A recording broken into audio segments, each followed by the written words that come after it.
لعبة البنات اللعبة المميزة، بس لما كانوا بيلعبوا بيها كانوا بيلعبوا دور الأم اللي بتأكل بنتها وتهتم بيها. وده فضل لغاية ما ظهرت قدامهم شكل جديد للعروسة، العروسة الجميلة صاحبة الجسم المثالي وأجمل الأزياء. وده طبعا خلاهم يتخلوا عن الشكل التقليدي للعروسة ويعشقوا عروسة باربي، واللي تقدر تكون أي شيء. شافوها الشكل المثالي اللي تخلي الست تقدر وتحقق أحلامها، وبفضل باربي اتحلت كل مشاكل النساء. ودي الفكرة اللي باربي العروسة عايشة في عالمها المثالي، متأكدة انها قدرت تغير عالم النساء الحقيقي. باربي عايشة عالم جميل في كل شيء واللي مفهوش غلطة فعلا. كل العرايس اللي انتجتها الشركة مستمتعين بحياتهم، ومش كده وبس، كمان مسيطرين على عالمهم وقدروا فيه ياخدوا كل جوائز في التاريخ والأدب والفنون. وبقت باربي طيارة رائدة فضاء وكمان رئيسة للدولة. باربي اللي بتعيش كل يوم أجمل من اللي قبله، عكس كين واللي بيبقى يومه جميل لما تبص باربي في عيونه وترحب بيه، ولما بيلاقي الكل مهتم بيها بيطلب منها تبص عليه عشان هيعمل حركة مميزة على الشاطئ وهي مهمته اللي اتخلق علشانها. لكن للأسف بيقع والكل بيتجمع حواليه. كين المنافس ليه بيكون شمتان فيه جدا. باربي كل ليلة بتكون سهرة مع البنات واللي بيستمتعوا فيها بجمالهم، ولما بيقرب منها كين بترفض، بتقوله ان ده احتفال للبنات. بيستسلم ويبص عليها وهي في بيتها ويضطر ينسحب. باربي صحيت الصبح مش بنفس طاقتها لأول مرة، حاسة بالإرهاق الشديد ومش عارفة ايه السبب. بتحاول تعمل كل الحاجات اللي بتبتدي بيها يومها، لكن لقت نفسها وقعت على الأرض فجأة. طلبوا منها تنزل معاهم المية، وافقت طبعا علشان تستمتع. وأول ما قلعت جزمتها لقت نفسها مش قادرة تقف على أطراف رجليها، وبقت رجليها كلها لامسة الأرض، وده خلاها تتقلب على وشها. اتفزعت جدا لما لقت رجليها بقت مسطحة ومبقتش عارفة تمشي بيها. العرايس أول ما شافوا رجليها اتفزعوا جدا، كانوا من قرفهم عايزين يرجعوا. وحتى العريس كين لما شافها هو كمان كان هيرجع من منظر رجليها. باربي قالت لهم في حاجة غلط بتحصل لي، وحتى شكل رجليا من فوق بقى غريب. قالوا لها مفيش حل غير ان انت تروحي لباربي القديمة واللي انفصلت عن عالمنا بعد ما شوهتها طفلة، قصت ليها شعرها وبهدلت وشها. قالوا لها كنا بنسمع انها اجمل باربي صنعتها الشركة. في الاول باربي كانت خايفة لكن شجعت نفسها، ولما وصلت لعندها لقيتها فعلا غريبة متبهدلة على الاخر. قالت لها مشكلتي ان رجلي بقت مسطحة. اول ما شافتها عرفت انها النسخة الاصلية وان حبيبها كين. سمعت منها ان بيجيلها افكار على الموت، عرفتها ان في طفلة بتلعب بيها في العالم الحقيقي وهي اللي بدأت تشوه جسمها. كانت مش عارفة تعمل ايه. قالت لها مفيش حل غير ان انت تروحي العالم الحقيقي وتحلي مشاكل الطفلة علشان تتعامل معاكي بلطف، وبكده تنتهي مشكلة جسمك. في الاول رفضت، لكن هي خيرتها ما بين جزمتها بالكعب العالي وغيرها المسطحة. طبعا اضطرت توافق. عرفتها ازاي توصل للعالم الحقيقي وانها هتكون رحلة طويلة. ولما سألتها عرف ازاي الطفلة، قالت لها اول ما توصلي لهناك هتقدري توصلي ليها بسهولة. ودعت العرايس وهم قالوا لها انت بطلة، هتقدري ترجعي جميلة زي ما كنتي. قالوا لها هتشوفي النساء الحقيقيات اللي قدرنا نغير حياتهم ونخليهم مثاليات زينا وبقى عندهم حياة رائعة. اول ما هيشوفوكي هيحضنوكي ويشكروكي علشان انت اللي غيرتي حياتهم. كانت فخورة جدا بنفسها. بدأت رحلتها وهي في الطريق كانت بتغني الأغنية اللي أنتجتها الشركة مخصوص ليها، لكن اتفاجئت إن كين معاها في العربية. أول ما شافته اتفزعت وصرخت وهو كمان صرخ. اتقلبت بيهم العربية، طلب منها تاخده معاها، ولما رفضت قالت له أنت هتكون حمل عليا. قال لها فكري كده، محتاجة لحد محترف على الشاطئ. اضطرت توافق يمكن يساعدها. بدأت رحلتهم وهو طول الطريق لايص مش عارف يسيطر على جسمه. عكسها وصلوا للعالم الحقيقي، الكل كان بيبص عليهم وعلى طريقة لبسهم، وهما الاتنين مش فاهمين ليه بيضحكوا بالشكل ده. قالت له حاسة بمشاعر غريبة ومش عارفة اسمها، وهو قال لها أكيد منبهرين بشكلنا. أول ما شافت عمال قالت هم دول اللي هناخد منهم الطاقة، طاقة النساء. ولما لقيتهم بيعكسوها قالت لهم أنا ما عنديش أعضاء تناسلية وده كمان زيي. العمال بيبصوا لها مش فاهمين بتقول إيه. كان قلبه منتهى البساطة أنا فعلا بلاستيك ماشية معاه ومش فاهمة ليه موقع بناء كله رجالة بالشكل ده، وإن ده مكان شغل السيدات مش الرجالة. شاف الصورة الملكات جمال العالم، أعجبت بيهم، قالت ده الشكل المثالي. في الوقت ده ضربها من ورا شاب متهور وهي ردت له الضربة بمنتهى العنف. دخلوا الاتنين السجن، ولما طلعوا قرروا يدخلوا محل عشان يغيروا لبسهم ويبقوا طبيعيين زي بقية البشر، لكن علشان معهمش فلوس دخلوا السجن مرة تانية. لما خرجوا طلبت منه يسيبها عشان تركز وتعرف مكان البنت تحل مشكلتها ويرجعوا تاني للعالم بتاعهم، وهو اضطر يبعد عنها علشان تفكر. لما مشي شاف رجالة كتير متحكمين في نفسهم بيلعبوا رياضة في أماكن مخصصة ليهم هم بس، راكبين عربيات اللي هم بيسوقوها، ومنهم شرطي ورجال أعمال كبار. وكان أغرب شيء إن الرئيس ممكن يكون راجل. ومش كده وبس، كمان الصور اللي على العملات لرجالة. اكتشف ان العالم الحقيقي فيه مشاهير كلهم رجالة. كان منبهر ان الرجالة هنا بياخدوا حقوقهم. في الوقت ده باربي غمضت عينيها وقدرت تتواصل بالافكار مع الطفلة واللي كانت معاها مامتها طول الوقت بتلعب معاها بالعرايس. لكن عرفت كمان ان الطفلة كبرت ومبقتش تتواصل مع مامتها زي زمان، وبقى بينهم الاتنين فجوة كبيرة. ولما خلصت مرحلة الطفولة اتخلصت من كل لعبها، لكن الام رفضت تستغنى عن عروسة باربي. فتحت عينيها ولقت نفسها بتعيط على العلاقة السيئة بين الام وبنتها، وان الحياة الحقيقية مش مثالية زي ما كانت فاكرة. بصت حواليها ولقت كل العائلات واللي بينهم مشاكل، وكمان مشاكل بين الناس العاديين واطفال بيشعروا بالخوف. ولما عينيها وقعت على اتنين بيضحكوا هي كمان ضحكت، لكن فورا سحبت ضحكتها اول ما شافت واحد يائس قدامها. بصت جنبها لقت سيدة عليها ملامح الشيخوخة، واللي اول مرة تشوف حد بالشكل ده، لكن لقيتها جميلة جدا. قالت لها انت جميلة. السيدة ردت عليها قالت لها انا عارفة. في اللحظة دي قرب منها كان قال لها وهو متحمس جدا ان هو عايز يتجوزها بس في العالم ده، وهي كالعادة ما سمعتهوش. قالت له البنت في المدرسة لازم نروح ليها فورا. في الوقت ده موظف في الشركة اكتشف ان في عروستين هربوا من عالم باربي وراحوا للعالم الحقيقي. وصل للسكرتيرة وكانت مندمجة في رسم عرايس جديدة، عروسة مرهقة وجسمها عادي شبه العالم الحقيقي. طلب منها تدخله للمدير. مدير الشركة لما سمع الخبر اتصدم، قال تاريخ شركتنا في خطر ولازم نرجع العروسة ونحطها في علبتها. السكرتيرة كانت بتسمعه وعرفت ان في عروسة هربت ووصلت للعالم الحقيقي. وصلت باربي عند البنت، ولما قربت منها سألتها لو تعرفها. قالت لها انا افضل صديقة ليكي، انا باربي. ساشا واصحابها ضحكوا عليها قالوا اكيد انت مجنونة. باربي كانت لسه متفائلة، قالت لهم ده وقت تاخدوني في حضنكم وتشكروني. البنات استهزأوا بيها قالوا لها عايزة تعيشي دور باربي يبقى لازم تعرفي اننا بنكرهك لانك بتفكرينا بالشكل المثالي اللي احنا مش قادرين نوصل له. لبسك وحياتك حاجات كلها غريبة عننا، وغير كده انت عبء مادي علينا. لقت دموعها بتنزل، كانت في حالة صدمة. قالت لهم مادام مفيش حضن انا لازم امشي. كان بيتمشى وقفته بنت وسألته عن الوقت، مش مصدق انها بتحترمه بالشكل ده وان ممكن واحدة تسأل راجل على اي حاجة. باربي في الوقت ده كانت بتعيط. وصلت لعندها عربية واللي كانوا موظفين الشركة. اول ما شافتهم ارتاحت جدا، قالت كويس لاني عايزة اقابل حد من مسؤول الشركة، عايزة اعرفه ان هدفنا ما حصلش. والبنات حياتهم مهرجلة. دخلت العربية وقالت لهم استعدوا علشان هغرق العربية بالدموع. كين قرر يرجع للعالم بتاعه، عايز ينقل كل اللي شافه في العالم الحقيقي. ساشا قالت لمامتها البنت اللي قدامك دي مجنونة اكيد، بتقول انها باربي. الام اول ما شفتها عرفتها على طول، نزلت عشان تلحقها لكن ما قدرتش. اول ما دخلت الشركة اعجبت جدا بالمكان واللي لقيته مثالي في عالم حقيقي. مدير الشركة رحب بيها جدا، اخدت حاجة علشان تشربها وغرقت نفسها. قالت مش متعودة يكون في حاجة جواه. طلب منها تدخل جوه العلبة وهي قالت له لازم الاول نجيب كين. ما اهتمش بيه وقال لها انت اهم. كان اللي بدأ رحلته علشان يرجع. المرة دي كان متحكم في نفسه وقادر عكس المرة الاولى لما كان معتمد عليها. قالت له قبل ما ادخل الصندوق عايزة اشوف المديرة ودي الفرصة الوحيدة علشان اقابلها. عرفت ان المسؤولين كلهم رجالة. قالوا لها بس في التسعينات كانت المسؤولة سيدة والشركة دي هي اللي بنتها، يعني كلنا اساسنا ست. علشان يقنعها قال لها امي ست واختي ست وبنتي كمان ست، وبكده يكون اساس العالم كله سيدة. كمل كلامه وقال لها كل الرجالة اللي قدامك دول بيحبوا الستات. دخلت الصندوق وقبل ما يربطوها قررت تخرج. قالت له عايزة ادخل الحمام اتاكد ان شعري مثالي. طبعا قبل طلبها، لكن هي في الوقت ده هربت. المدير والمساعدين كلهم بيجروا وراها قدامهم وبسهولة يقدروا يمسكوها، لكن محدش قادر عليها. وصلت على مكان اوضه واسعة وهناك لقت سيدة كبيرة في العمر. طلبت منها تطمن، قالت لها انت هنا في امان. عزمتها على شاي. باربي مش عارفة تشرب، قالت لها العالم الحقيقي ما طلعش مثالي. ولما سمعت صوت السيدة قالت لها الباب ده هيخرجك للصالة. شكرتها وسألتها عن اسمها، قالت لها اسمي روز يا باربي. ابتسمت ليها لانها عارفاها وفعلا خرجت. وعلى الباب لقت ساشا ومامتها معاها. الام طلبت منها تركب العربية بسرعة. المدير والمساعدين هيتجننوا علشان هربت منهم. البنت مش مصدقة ان باربي حقيقية موجودة في عربيتهم، عايزة تعرف ايه اللي حصل. الام قالت في الفترة الأخيرة خرجت العرايس وبدأت ألعب بيهم زي زمان. باربي كانت سعيدة، قالت لها أكيد كنتي مبسوطة وانتي بتلعبي. الأم قالت بالعكس، جالي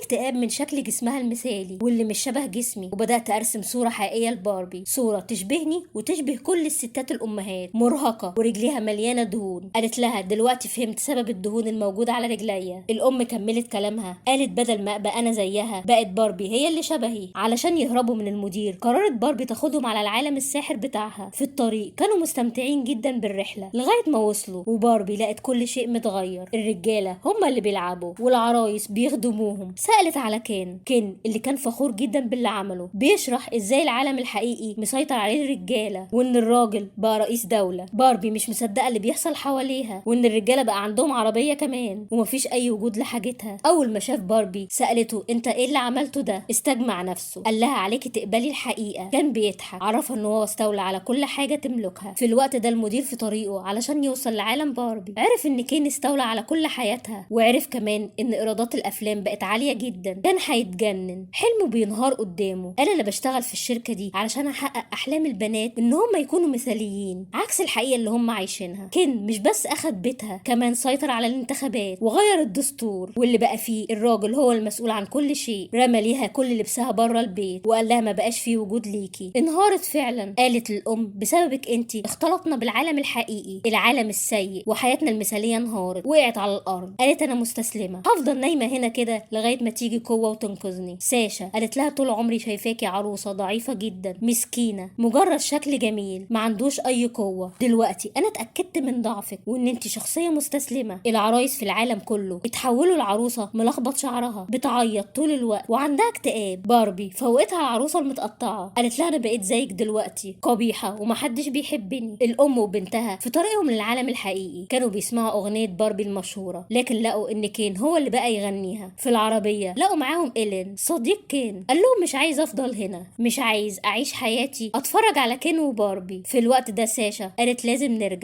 نرجع ونساعدها، والام وافقت بنتها والاتنين رجعوا. لما وصلوا دخلوا بيت العرايس القديم، قالت لها انا باربي الغريبة وده بيتي القذر. الام قالت لها زمان كان عندي باربي غريبة زيك، مش مصدقة انها وسط الشخصيات القديمة، كل الشخصيات اللي كانت بتلعب بيهم زمان، ونسخة باربي اللي بتكبر صدرها لما ترفع ايديها، والنسخة تانية اللي على ظهرها تلفزيون. قومت باربي الاصلية واللي كانت منهارة فعلا، شايفة نفسها مش جميلة وما بقتش رئيسة ولا طيارة ولا رائدة فضاء، وانها ما بقتش كافية لحد ابدا. الام قالت لها مستحيل تكوني امرأة فعلا، لانك طول الوقت جميلة ذكية، والمميت ان انت مش شايفة ده في نفسك. قالت لها مطلوب مننا نكون طول الوقت ممتازات، رفيعين بس مش قوي، نملك فلوس وممنوع نطلبها، نكون قائدة بس ممنوع تستولي على افكار اللي حواليكي، لازم تكوني ام بس ممنوع طول الوقت تتكلمي عن اولادك، تكوني امرأة عاملة وفي نفس الوقت تراعي اللي حواليكي وتراعي السلوك السيء للرجالة، ولو اشتكيتي يتهموكي ان انت شكاية. لازم تكوني طول الوقت جميلة، تقدري تغري الرجالة، لكن في نفس الوقت ما تتسببيش في تهديد ست زيك. ممنوع تظهر عليك علامات الشيخوخة، ممنوع تكوني أنانية، ممنوع تخافي، ممنوع تتجاوزي حدودك. كل ده تناقض مطلوب مننا ان احنا نعيشه، وفي الاخر مش هتاخدي ميدالية ولا حد هيشكرك، بالعكس كل خطأ هيحصل هيكون ذنبك انتي. قالت كرهت ان انا اشوف نفسي في المراية، وكمان اشوف كل ست مظلومة، كل ست بتقارن نفسها بست تانية علشان يحبها الناس. باربي للحظة فاقت، قالت الكلام ده هو اللي هيفوق كل باربي خضعت لخدمة كين. جهزوا خطة، قالوا الرجالة ممكن نشغلهم بسهولة، نحسسهم ان احنا ضعفة ومحتاجين لمساعدة، وهم عرق الرجولة اللي جواهم هيشتغل وطبعا هيساعدونا. في الوقت ده نخطف باربي من قدامهم ونعمل ليها تجديد للأفكار. وفعلا بدأت خطتهم، والرجالة فعلا ضعفوا قدامهم وبقوا يساعدوهم، وهم قدروا يخطفوا العرايس. وأول واحدة فاقت قالت أنا دكتورة، إزاي أقدم ليهم الحلويات وأخدم الترابيزة اللي قاعدين عليها. والتانية قالت أنا رائدة فضاء، إزاي أعيش علشان أحط ليهم العصير في الكوباية. كان الجزء الأخير إنها ترجع تسيطر على كين. جهزت نفسها علشان تطلع جميلة جدا، بس كانت خايفة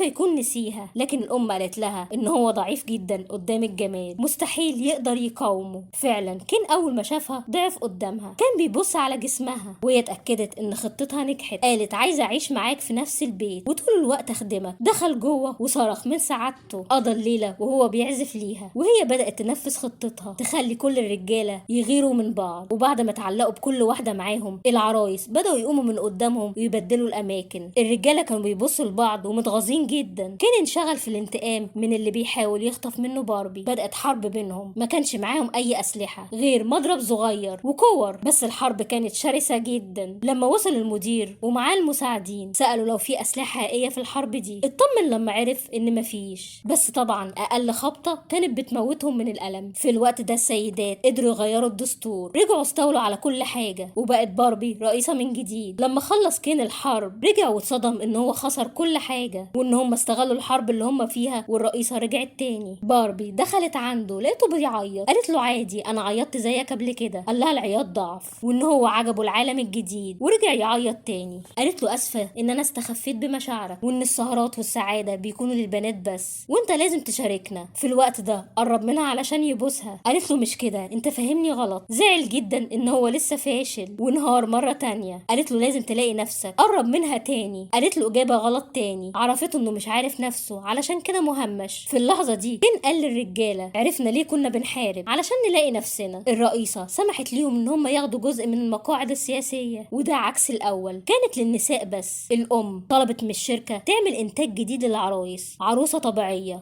وعامله. ساشا سالت باربي هتعمل ايه؟ قالت انا ماليش نهايه، وده شيء بيخليني حزينه جدا. في اللحظه دي دخلت روز قالت لها انا مخترعه العروسه. المدير قال ده شبحها واللي حاجز دور في اسفل المبنى. قالت لهم لو كنتوا فاكرين ان السيده اللي اخترعت باربي هي شبهها تبقوا غلطانين. عرفتهم انها جده عندها استئصال ثدي وعندها قضايا تهرب ضريبي ومشاكل كتير في حياتها. قالت انا خلقت العروسه دي على اسم بنتي، وكنت اتمنى ان بنتي تعيش الحياه دي وان ده يكون مستقبل كل واحده في العالم. خدتها معاها والكل ودعهم. باربي قالت لها عايزه اعيش في العالم الحقيقي. عرفتها ان الست مجهده في العالم الحقيقي وفي الاخر بتموت. ضحكت لانها عايزه تعيش حياه طبيعيه. قالت لها عايزه اكون جزء من الاشخاص اللي بيصنعوا الافكار، مش مجرد فكره ملهاش قيمه ومش متحكمه في نفسها. مسكت ايديها قالت لها كوني مستعده للي هتشوفيه. في اللحظه دي شعرت بالحياه الحقيقيه من لحظه الولاده، طفوله وضحك واستمتاع لغايه ما وصلت المراهقه، مشاكل البنات، حب وفراق، عياط والم، لغايه ما بقت